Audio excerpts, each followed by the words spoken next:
One of the convenient and time-saving features of CodeIgniter is a loose implementation of the active record design pattern.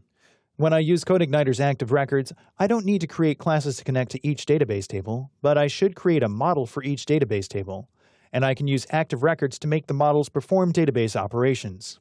This system is database agnostic, meaning all the query syntax is generated automatically. I can access CodeIgniter's database using this DB, followed by commands such as insert, update, and delete. Rather than explicitly breaking down each command, I'll demonstrate by example by updating the models to allow them to be persistent. I'm also going to extend the bare minimum native CodeIgniter model class to be more functional by adding generic CRUD functionality to it. This approach will also demonstrate how to extend CoreIgniter functionality. If I wanted to generically extend a CodeIgniter class, a specific naming convention is required. Instead of CI_, use MY_. I'll switch to NetBeans and navigate to the core folder. I'm going to extend the CI model class, so I'll create a new file named my_model.php. Class my_model extends CI model. Now, your initial reaction may be to make this class abstract. I'll be honest, that's what I wanted to do first, but CodeIgniter instantiates these classes and abstract classes can't be instantiated. Therefore, it'll just have generic functionality that won't work until it's extended. I'll start by adding a constant containing the name of the database table that'll store records of a given model. This is very helpful for organization and documentation as well. I'll have to set a value, so I'll just make it abstract and just override it. I'll define a second constant containing the primary key for the table. Const db table_pk equals abstract. Next, I'm going to create the four CRUD methods. I'll start with create, which will be an insert method. I'll make it private, as I'm going to have a more unifying save method that will determine whether to call insert or update. As in documentation, create record. I'm going to use this DB to access active record, then the method insert, which takes two arguments. The name of the table, then question as a string, and then the object containing the arguments that map to table columns that will be written, which will just be this. The insert operation will not manually populate anything, so I will have to manually populate the model with the insert ID. Fortunately, there's a method for that. This, curly brace, this, db table pk equals this db, and then the method insert id. That's all that's needed. Let's do a more complex one, which is the update method, which I'll also make private so I can call it from the unified save method. Private function update. Give it documentation, update record. This db update takes three arguments. The name of the table to update, which will be this db table, an array or object containing the columns and values to update, which will just be this, and the primary key of the table that will be updated, this db table pk. I'll use the constants defined earlier to make it generic.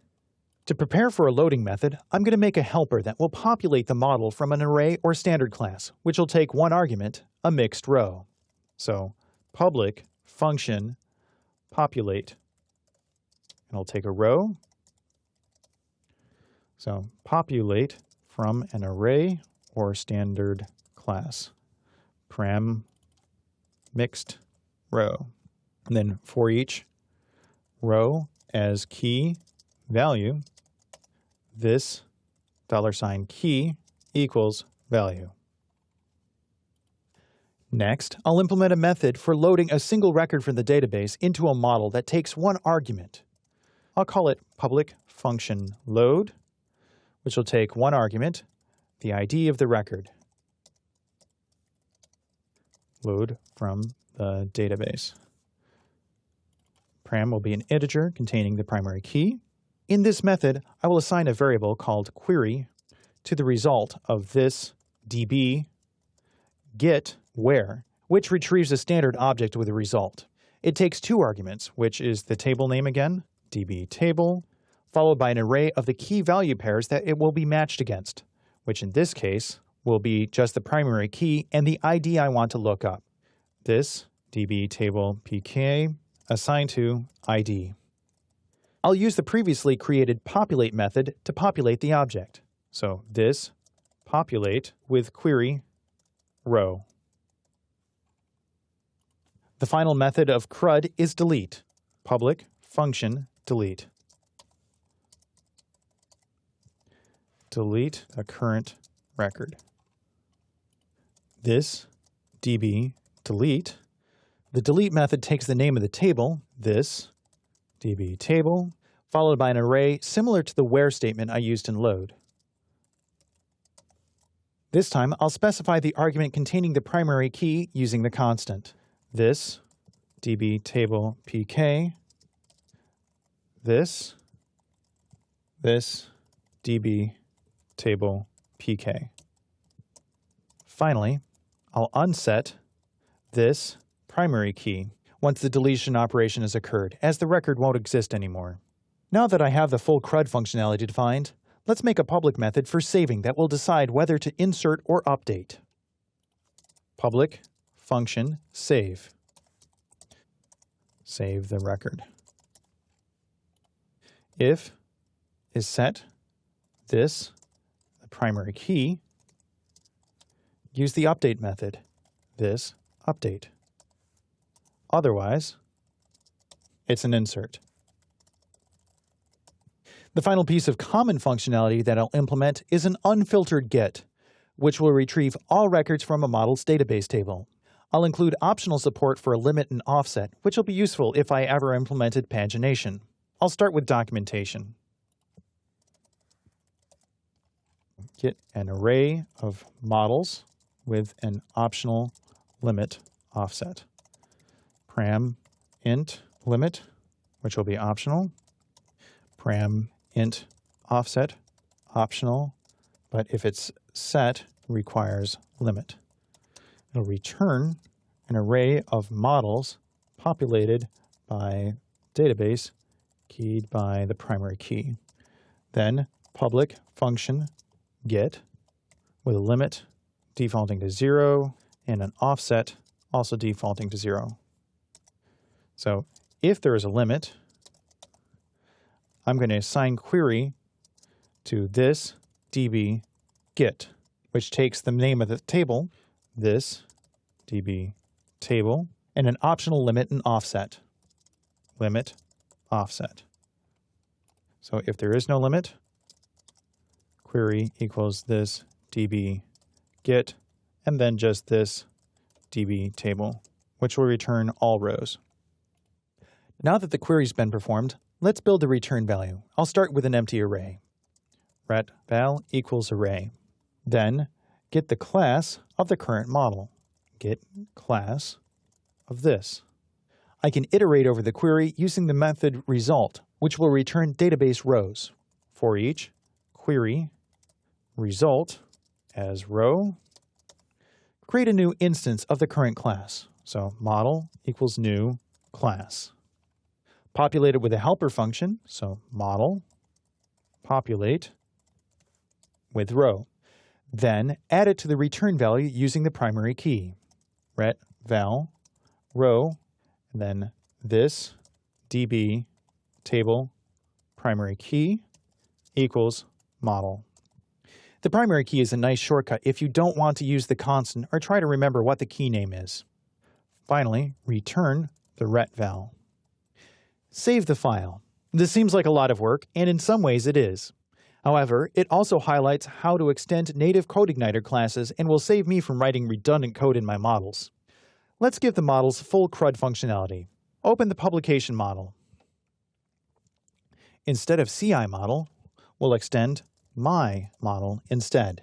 Then I'll add the constants containing the table name, const db table equals publications, and the primary key, const db table pk equals publication underscore ID. Save, then open the issue model. Again, I'll extend my model, const db table equals issues, then const db table pk equals issue ID. Save again. At this point, the models now have full CRUD functionality using CodeIgniter's active record. Let's test it out. Open the magazine controller and navigate to the index method. CodeIgniter requires that models be loaded before they can be used by using load. I'll demonstrate two ways of working with methods, one by using this and the other by instantiation. I'll start by creating the publication. So this load model, which just has one argument, the name of the model, which will be publication. When a model is loaded, the model is made available through this using the class name as the property name. I'm going to set the publication name using this. So this publication underscore name equals Sandy Shore. That's all I need to create the record, so I'll save it. This publication save. Let's see the result by dumping the model. Echo tt pre var export this publication true. I'll close the pre and the tt. After I've created the publication, I'll create a new issue. Same as before, I'll use load to get the model. This load model. The model's name is issue. However, this time I'll instantiate a new issue model and assign it to a variable. If I didn't use this load, the class would not be found. Issue equals new issue. I'll set the publication ID from the publication model. Issue publication ID equals this publication ID. I'm going to set the issue number to 2. Issue number equals 2. And I'll set the date of the publication using PHP's date for February 1st, 2013. Issue date publication equals date 2013-02-01. CodeIgniter is going to handle the conversion to MySQL's date format, which is time-saving. When I'm done, I'll save the issue. Issue, save, and then debug the result. I'm just going to copy and paste that from above, and var export issue true. Save the controller, then return to the browser, and refresh. I can see two models. The first containing publication ID number 1 named Sandy Shore, and then issue ID number 1 with publication ID number 1, an issue number set as 2, and the date publication. Note that the issue cover, which I didn't set, is still null. We'll set the cover later in the course. This way of looking at magazine back issues works, technically I guess, but is this really nice to look at? Instead of dumping the result, let's format it cleanly.